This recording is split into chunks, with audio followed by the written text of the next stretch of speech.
What's going on, my trainer club? Is Groudon going to be worth rating maxing out to 296 XL candies to get it ready for Primal Groudon in Pokemon Go? So with all that said, you know what time it is. Welcome to the trainer club. Here we go.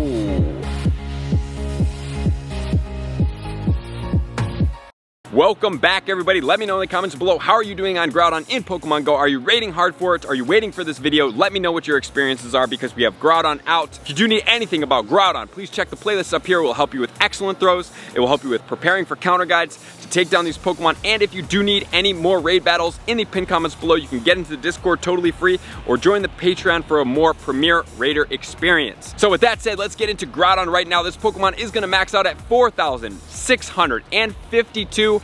Holy smokes. It is an all ground type Pokemon. It's gonna have an attack value of 260, that's gonna be ranked 61. It's gonna have a defense of 228, that's gonna be ranked 56. And a stamina of 205, that's gonna be ranked 195 in Pokemon Go. So the defense and the attack are pretty well ranked. The stamina is one thing that's holding it back from being a little bit better in the game. With this being a ground type Pokemon, it is going to have 3 weaknesses, which are going to be water, ice, as well as grass. And then as far as its resistances go, it's going to be double resistant to electricity, which is quite cool. Additionally, it's going to be single resistant to poison as well as rock. The Pokemon's moveset is going to be Mud Shot and Dragon Tail. The Mud Shot is going to be pretty cool because it is going to charge this Pokemon's move fast, and it is a pretty premier attacker moveset. The Dragon Tail is going to be more geared towards PvP, and as far as the charge moves go, it is going to get 3 and a legacy move. Number 1, it is going to get Solar Beam. Number 2, it is going to get Fire Blast. Number 3, it's going to get Earthquake. They are all longer charging moves, which is a little bit more unfortunate as a meta attacker standpoint, but it's also going to get the legacy move of Fire Punch, which is going to be good for the PvP purpose. So with that said, let's go ahead and start comparing Groudon versus Groudon and see what the best movesets, and then also I am going to tell you guys, I am going to put Earth Power on this Pokemon and see what does change for it and how it's going to compete with that moveset as if it were the same stats for its specific moveset, Precipice Blades. I think that's how you pronounce it. If not, drop in the comments and let me know how you pronounce that moveset. I appreciate you guys. Let's jump right in. Number 1, we are going to talk about Primal Groudon as well, just because why not? Primal Groudon with the moveset of Dragon Tail and Earthquake is 4823. All ground is going to be Mud Shot and Earthquake at 4741. Then we keep going down. We have the Fire Punch, Fire Blast, Solar Beam all the way down to the bottom, which we're going to see regular Groudon with Dragon Tail and Earthquake at 2077 and Mud Shot and Earthquake at 2062. So if we look at the difference here, guys, when I do talk about meta attackers, remember I tell you guys at least 2500 to 3000 is going to be the best place for it, and above 3000 is even better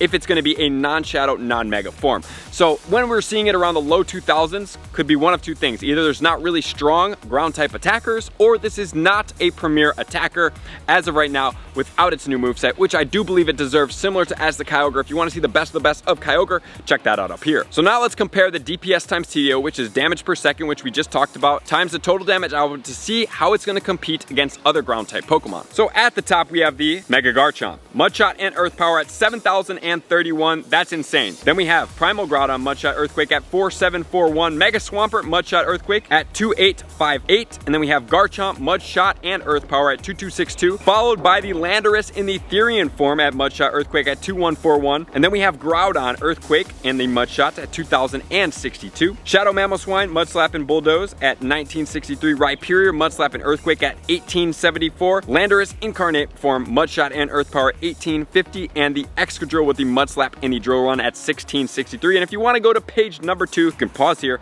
and check out some of these other Pokemon. So if we do go and look at the Primals and the Megas, the Garchomp is dominating the Primal Groudon. Dominating. It's almost twice as powerful. But then if we look at it as a regular form, it is going to be a little bit higher than is the Groudon. So is it going to be worth it from this meta standpoint to power up this Pokemon? Honestly, since we did have Gible Calm Day, and that Pokemon already has Earth Power, it has Mud Shot, it is a Dragon and a Ground type combination, it is going to have a little bit more resistances, it's going to be triple resistant to Electric, and it's going to be a little bit more budget, meaning it's an easier way to encounter that XL candy. I would say that the Garchomp is a safer bet, and somebody did ask me and pose me this question over the weekend, which is a very good point. I would say to save your resources and just go and get the Garchomp, because you probably have the Exo Candy from the Gibblecom Day, and if you don't, then maybe the Groudon is going to be the way to go. But until we see what this moveset that it's supposed to get, hopefully, I mean not supposed to, hopefully does get at some point, we don't really know what to do with this Pokemon as of right now. So let's see if it does get Earth Power, then what happens. All right, we do have Primal Groudon with Earth Power is going to take it all the way to 5,620 from 4,823. If it's going to be all ground type, it's going to be 5,500 in comparison to the 4,741. So looking at the DPS in comparison, the Mega Garchomp is still 7,031 compared to the Primal Groudon with the same moveset at 5,573. Groudon, however, in the regular form does go above the Garchomp, which is kind of crazy. Doesn't really make too much sense, but that's what's happening right here at 2,400 in comparison to the Garchomp at 2,262. So when I am looking at this, it does appear that there might be some type of glitch in the Game Press spreadsheet, because if the regular one goes above the normal one, it's kind of weird for me to think that the Primal Groudon would then not go above the Mega Garchomp. So I think that it is going to get better, but as of right now, it does not look better. But at the same point, guys, you have to pay to raid, and when you did play Gibblecom Day, you don't have to pay. So as far as this goes, I would say 296 Exo Candy would be probably beneficial, but if you have a ton of Exo Candy already for Garchomp, just stick with that one for a meta raid attacker as of right now, and then when the Primal comes out, and if it does come with the movesets, we can re-look at this, and you can raid for it and get Mega Energy or Primal Energy at that time, and make the educated decision. So that's gonna be where it does sit, which then is gonna lead us into PvP, and where does it sit for that? Will it be worth that 296 Exo Candy to be multi-purposed in there? So as far as the Ultra League, it doesn't go low enough for the Great League. It is going to be 289th rank, so not that effective. But for the Master League, with the XL, it's gonna be rank 5 with Mudshot, Fire Punch, which will need an Elite Charged TM, and Earth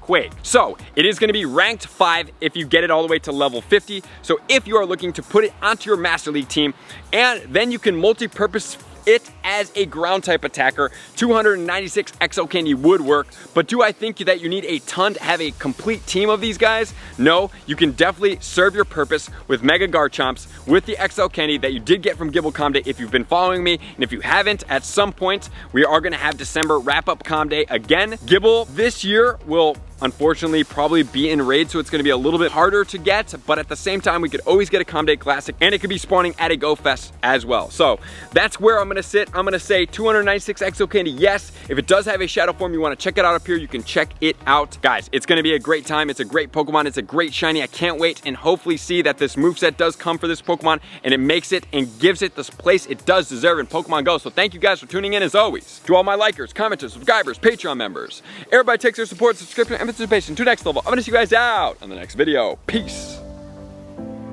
I want to take this time to thank everybody who supports me in every facet. It means the world to me, and an extra special thank you to all my Patreons. I greatly appreciate the extra support to continue to allow me to pursue Pokemon Go full time, allowing me to create my daily video uploads in the most timely fashion for everyone's benefit. Plus, I get the amazing experience of sharing my creative processes behind the scenes and raiding all around the globe with select upper tiers. Thank you everybody for being a part of the Trainer Club. You all mean the absolute world to me, and I will see you guys out on the next video.